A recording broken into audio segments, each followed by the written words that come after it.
Nous sommes en 1640 en Italie. L'armée française du comte d'Harcourt, après avoir franchi le Pô, s'empare du mont des Capucins. Le père, Pierre Maria da Cambiano, décrit d'une façon détaillée un miracle eucharistique survenu pendant l'occupation des troupes françaises dans l'église Santa Maria del Monte. Le Piémont, dit-il, est inondé d'armées étrangères, parmi lesquelles les Français, qui après avoir quitté Casal Monferrato, libérés par les Espagnols, marchent sur Turin. Le 6 mai 1640, ils sont à Chieri. Le 7 mai, à Moncalieri, et le 10, ils arrivent près de Turin.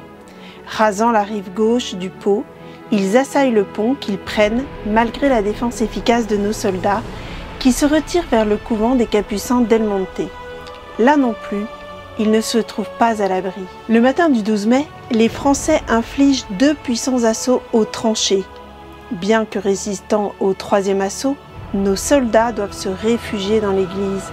Les envahisseurs entrent dans ce lieu saint en tuant hommes, femmes, jeunes et vieux, bourgeois et soldats, et même ceux qui s'agrippent aux autels, ou encore ceux qui se sont réfugiés entre les bras des frères capucins, leur demandant grâce et pitié et la vie sauve.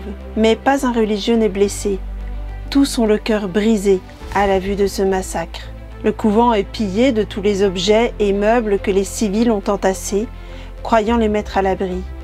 Ensuite, dans l'église même, sont commis d'horribles actes obscènes. Puis encore, un soldat français hérétique monte sur l'autel, défonce la porte du tabernacle avec l'intention de s'emparer du ciboire contenant les hosties consacrées pour en faire outrage.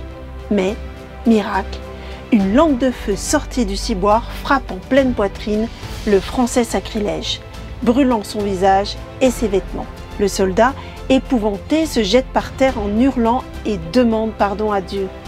L'église est aussitôt remplie d'une épaisse fumée et dans la stupéfaction et la terreur, le vandalisme prend fin.